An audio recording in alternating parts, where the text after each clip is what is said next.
All right, building the foundation for clinically supportive documentation. The initial visit should include patient demographic information, date history taken, past history, family history, and social history. All that stuff is real important. I'm going to go through these things real quickly because you know these things, so we're going to pop through them quickly. Current and significant past medication, including prescription, over-the-counters, and natural products. How many of you are finding, it's shocking to me still when I do, when I download the medications from the online prescriptive services, and somebody says no medications, and I look and they've got 10 medications that they're actively taking. That has an effect. I'm not a pharmacologist, but certainly I want to know what's going on with the patient. Allergies, medication allergies, intolerances, adverse reactions, and contraindications to potential treatment should be clearly noted.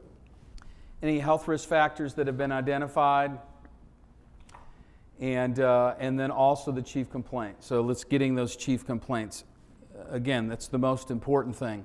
The one thing that we have mastered that we're really good at is putting the CPT codes in at the end, all right? But those codes are based on all this other stuff that we put in, so make sure you're getting all this information in. Onset, duration, frequency, location, radiation of symptoms, stuff we've been doing since our first year of chiropractic in our clinical internship. Aggravating or relieving factors, causation, accident, injury, or any other etiology, whether diagnostic test or patient histories revealed any contraindications or any x-rays prior to treatment. Make sure you're getting those CTs, those MRs. It's getting easier and easier to get access to these records as well, bringing more value into your case. Okay, we'll talk a lot about that. Evidence of informed consent that was obtained, we'll talk more about that today. All right? Any questions about those core essentials in that history? Yes? I can't really remember when it was. I think it was beginning of the year or maybe late last year. We got an edict from Blue Cross Blue Shield that says, even though you're chiropractors and you work with the back and the neck, we really don't want you to take x-rays the first visit. We want you to give it a month or something along that delineation. Right. Right. You want to take that? I'll defer to Ms. Bender. If you don't mind, that's actually something we're going to talk about a few minutes at lunch, and I certainly understand your concerns, but we'll talk about it at lunch. Right. So the clinical record must include evidence of the consultation, the history, vitals. Remember what those are, right? Remember a few years ago, we'd sit here and talk for 30 minutes about vitals, what's important, which vitals are important. Thank God that's behind us, right? The examination for presenting symptoms, including examination of the area in the areas of chief complaint. So it's the neck, it's the low back, it's the elbow, all of that stuff, all right? The exam should include appropriate orthopedic, neurological, and chiropractic tests that are necessary to establish the extent and severity of the injury or condition, and to allow the physician to establish objective, measurable, and reasonable treatment goals. This all, again, the initial exam, all right? The patient's healthcare record should include all clinical exam findings, both subjective and objective, as well as the results of all the tests performed. So this is reminded, I've said this story before, but it's been a long time. I remember I was a hotshot intern at chiropractic school, and I was very busy in there, and I was turning all my patients over to a young chiropractic intern. He was coming in, and I had a shoulder patient. And I'd begun, not too long preceding this transition, had been seeing this patient. And so he came up and he said, I've been reading through your notes, and I see that there's a shoulder problem and what you're doing and the progress with that patient. But nowhere in your notes does it say which side. Is it the right or the left shoulder? So, I had done all this treatment and I never indicated which shoulder it is. Needless to say, I put that in my records now. But make sure you're identifying everything. Right shoulder, right elbow, left knee, whatever it is. Making sure you're getting all those essentials in, all right? H&S requires the use of outcome assessment tools on that initial examination to establish a functional baseline and on all subsequent re-examinations or examinations to determine the effectiveness of treatment provided and to measure the patient's progress towards treatment goals. So this is the one thing about this. Those patients that have been with you with those chronic conditions for a long time, and you've done a Bournemouth low back in 1998, and here it is 2018, and now you can compare those back to show, even to show the patient, but also to establish medical necessity with those patients. So it's a great tool to use over a long period of time as well. So let's talk about CMT. So to report CMT to payers, including CMS, subluxations must be demonstrated by one of two methods, X-ray or physical exam. So with respect to including clinical exam findings must include specific segments and location of the subluxation. There are two ways in which that level of subluxation may be specified. The exact bone may be listed, for example, C5, C6, L5, that kind of thing. That's what I do in my notes. Or the error may be reported if it applies only to certain bones, such as occipital, atlantal, lumbosacral, sacroiliac joint, those kind of things. So it just needs to be specific. Yeah, Maureen.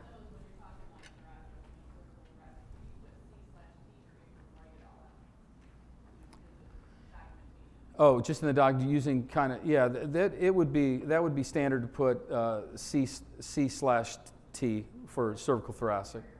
Mm-hmm. No, that would be fine. But as it relates to this, you could say I'm having cervical thoracic, pain or whatever, but you still need to put the specific segment. That would not be specific enough to meet this standard. Yeah, if it's part of your history, that would be fine. Yeah, I often do that. So, again, it is. This is the one thing. It's so easy to put your spinal levels on there. Number one, and number two, if somebody's covering your practice, they know exactly what segments you have been treating with that patient. So, just is a good thing. And whether it's somebody treating your patients or somebody looking at your notes. If Dr. Binder was looking at your notes and you said C7 on the right, he knows exactly where C7 is and why you'd be treating the C7 for a shoulder problem, wouldn't he? Because he's a chiropractor. Versus somebody that, if you put cervical thoracic, it wouldn't make quite as much specific sense. So X-ray, including indicating subluxations, should be signed by the physician and included in the healthcare record, will serve as demonstration of the subluxation as well, one of the two areas. Physical exam, if you do not demonstrate subluxation by X-ray, your clinical record must clearly substantiate this.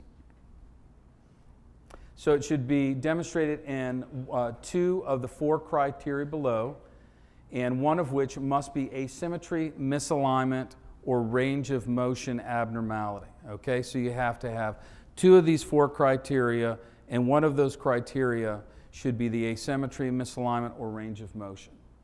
So pain and tenderness evaluation in terms of location, quality, and intensity. All right, this is easy. All right, as you're going into your subjective into your objective note, I've got the right cervical thoracic area, I've got pain and tenderness, maybe extending from C5 to T4, however you want to do that, but make sure you're putting that in. Asymmetry, misalignment, identified on sectional or segmental level. Range of motion abnormalities, a change in active, passive, or accessory joint movements resulting in an increase or decrease in sectional or segmental motion. And number 4, tissue changes in the characteristics of contiguous or associated soft tissue areas, including skin, fascia, muscle, and ligament. And there's something to be said about this. If you look back at inter-examiner reliability, it's this fourth factor that provides more inter-examiner reliability. So we put all those things. This is simple to put all 4 of these indicators, but we need 2 of these 4, and one of them should be number 2, okay, at a minimum. Great. So the bottom line is for services provided and billed to H&S contracted payers, clinical examination findings must be consistent. This is the pure essence of today, right here. It must be consistent with the patient's chief complaint, diagnosis, and treatment plan, and must objectively substantiate the medical necessity of the services provided. Okay? Patient comes in, they've got a chief complaint or complaints, and then everything comes from there across your exam, your diagnostic test, your diagnoses, your treatment plan, what you've billed, everything. All right? Lastly, medical necessity requires documented, objective clinical exam findings. Makes sense, doesn't it? Okay? So, again, you'll hear me say this more than a few times today. If you don't feel comfortable with your notes at this time or just know you need to do a better job, it starts right here in the initial exam. Because if you cannot provide quality documentation if that initial exam is not done well. So take the extra time on that new patient to really go through and document and write and bring in the test and do a good job with that initial exam. Because the rest of the treatment for that patient begins there and everything else refers back to those initial complaints. You with me on that? So if you want to do one thing to improve your notes outside of outcome assessments, because now that's a given, right, is to improve that initial note. So I know you go back into the office on Monday, you got 6 new patients, right? And they're all between 9 and 12 on Monday morning. That'd be great, wouldn't it? But you've got all these new patients, you've got a busy practice, you've got all these things. But the discipline of taking the extra time to invest into those initial exams, that documentation, has huge dividends as you're looking at down the road. All right?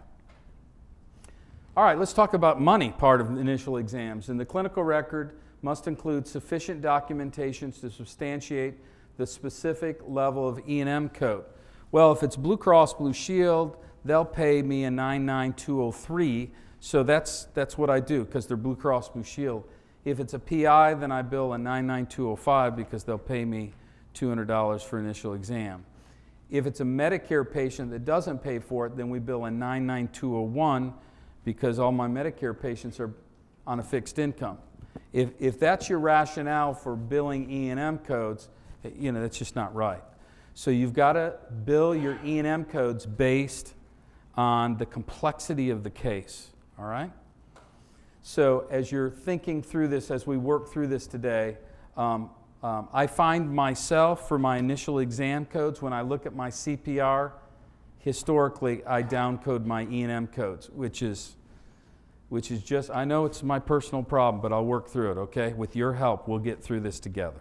All right. That's a joke, guys, okay?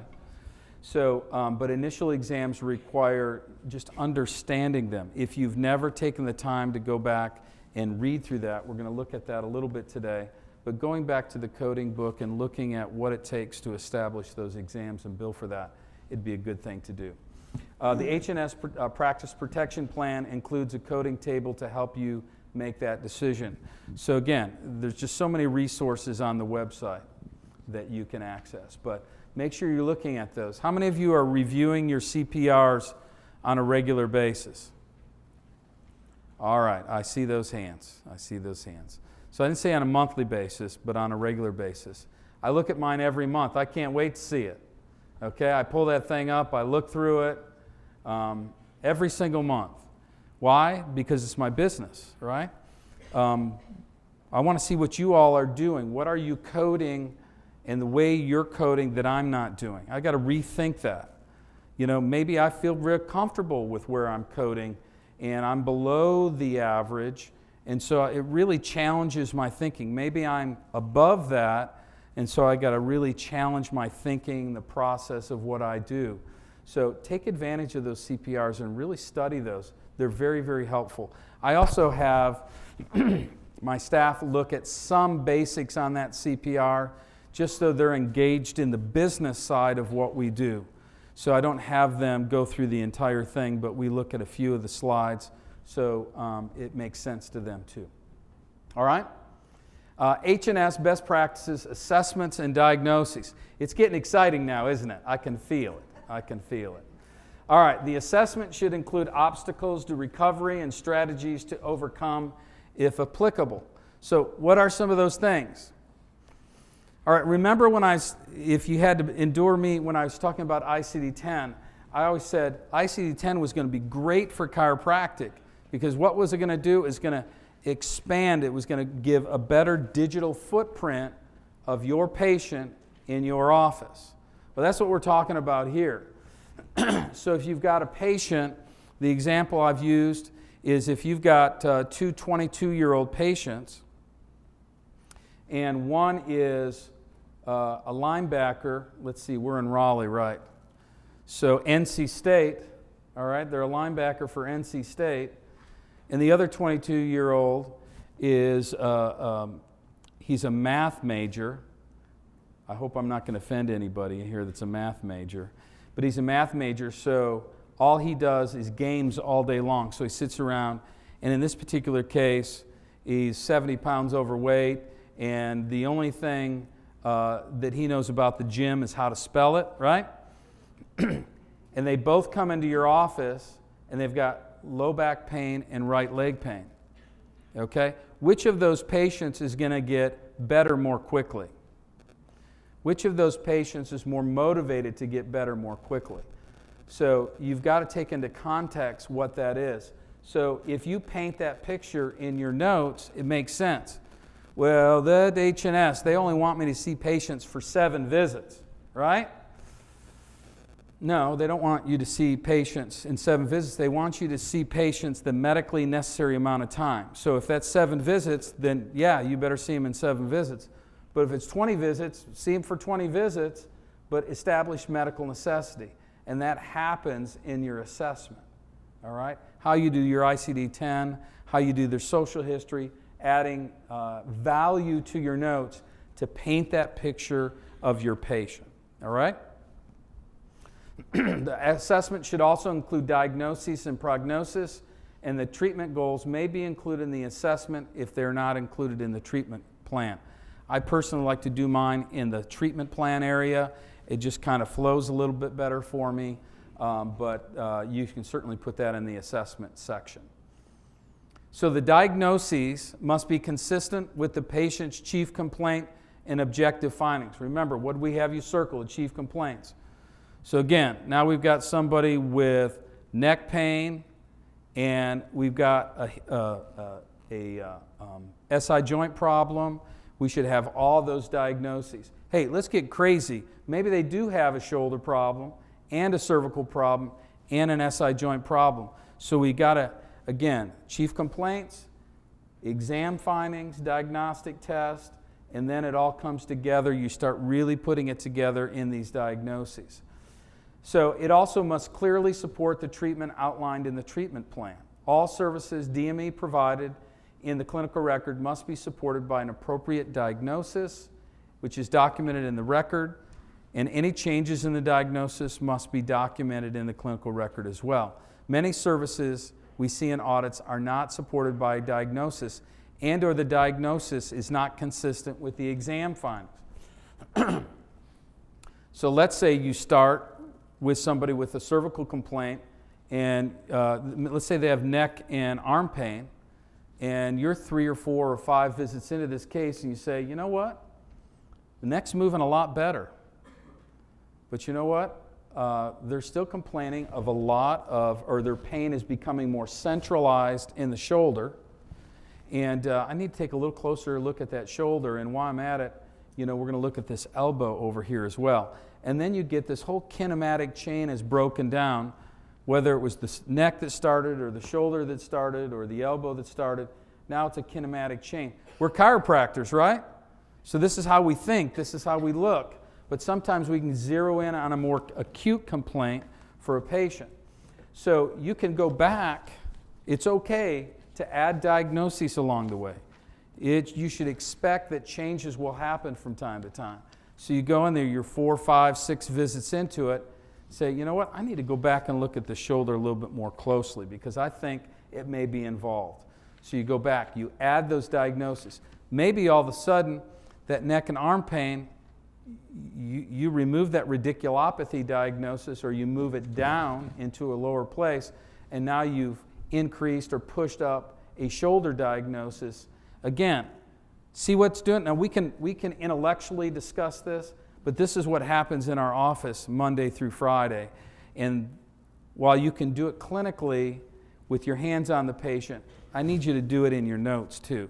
So adding those diagnoses, moving those around, making sure you're consistent.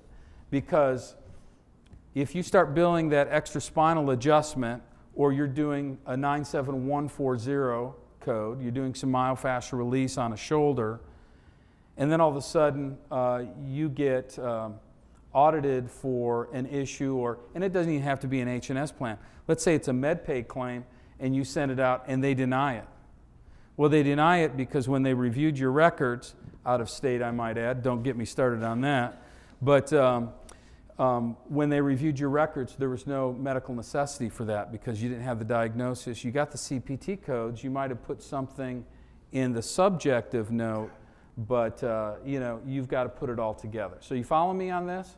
So make sure you update your chief complaints, update your diagnosis, your orthopedic test, your objective exam as well.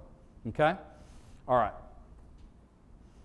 All right, whoops. If a diagnosis is in the record, it must be supported by documented clinical exam findings and consistent with the chief complaint. Absolutely. There should also be evidence of continuity or coordination of care as well. The healthcare record must evidence of any referrals to other healthcare providers. I put those in my treatment section. Do you do that? And so I always put that, and in my EHR I've got canned ways of how I'm referring them to an orthopedist or a physical therapist or neurologist, and then I'll go in and kind of detail it out for that particular patient. But make sure you're putting that in there. So let's say that you're 12 visits into this case and they're just not progressing very well. You'd like to send them over to your neurologist friend, maybe to do some NCVs with the patient, because they're just not progressing as much as you'd like to. So make sure you put that in your care. Now, that doesn't necessarily mean you need to stop treating the patient. That just means you're sending them over to the neurologist for some additional testing. That's responsible clinical care and clinical management. So you may take 2 weeks where you don't see the patient. You send them over to the neurologist, they do whatever they're going to do, some injections, maybe some steroids or whatever, maybe they do nothing but just send them back to you, or maybe they're doing testing, they're going to do an MRI, whatever, they're diagnosticians as well. So there may be a 2-week break in your treatment, then they come back into the office. So what I'm saying, make sure you're telling us in your note what's going on, and then when the patient comes back in 2 weeks, explain why you're going to continue on with care. That's all that we need to be able to do. And I think sometimes we make it a little bit more complex. And that may be 2 or 3 sentences of explanation. It doesn't require a dissertation, but you also need to have the consulting physician's report in the note. You need to refer back to that. There are a lot of things. You may choose not to treat the patient anymore, but again, just put good clinical coordination of care in your notes. And all communications, written, telephone, etc., to and from other healthcare professionals should be included in the clinical record as well. This can be a little tricky with your EHRs, right? Because what happens? You're not seeing the patient on a particular day, but you're talking to their physician or the specialist, what have you. Just go back in the last note and put a date in the plan section on such and such a date. I had a conversation with their primary care physician, yada, yada, yada, and then sign off on the note. Now again, realizing that when you open up an electronic record, there is a notation of that in the audit form. But that's okay, you're doing it for a specific purpose. But I would date that extra comment that you're putting in there, because you don't want to generate a new note to say that, so you can go and just kind of amend a note is fine. But make sure it's dated. Any questions on that? Are you referring patients out for consults?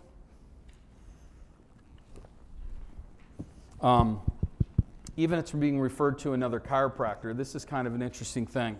So I have a couple chiropractors in town that I send patients over for consultations. One, she does exclusively acupuncture, and I don't do acupuncture. So I've got to explain why I'm doing that. Yes? I just wanted to add, you're focused rightfully on what the physicians need to do when they're referring doctors out. Excuse me. But you might want to speak a moment about when they are getting referrals from other sources, because as you know from our conversations, the billing of consult codes, the consult codes can raise a red flag if the utilization is high. Okay.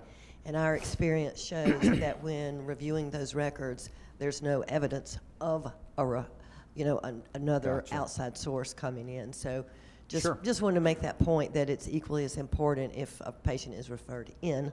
Okay.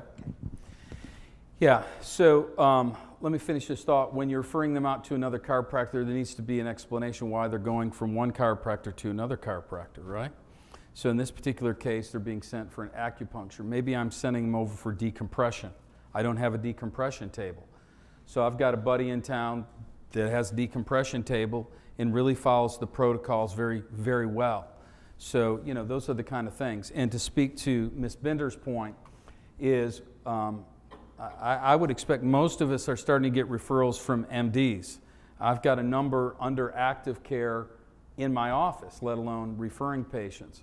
So a situation like that, we go back to our coding seminars and remember the consultation codes, the 241, 242, 243, all those codes. And as you remember back, when a patient is referred in to you by another healthcare provider, attorneys, other specialists in that area, you can actually, instead of billing an initial exam code, you're billing a consultation code, which essentially is a higher level exam code. Now, the thing is, when you're doing that, that referral needs to have been made. So they need to specifically have sent that or referred that patient over to you. And then the second requirement, after you finish the exam and do all the things that you normally would do in your initial exam, then you need to generate a report and send it back to that referring professional, okay? And then you can bill that. So what we've seen is people are doing this for every patient, or they're doing it, in the past we used to see it on the second date of service. They do an initial exam, and then when they reviewed the records on the second day, they would do a consultation code, which is inappropriate as well. So again, make sure you're getting that documentation in your records, but sending it back to that referring physician, okay, healthcare professional. Anything else on that? Is that good? All right.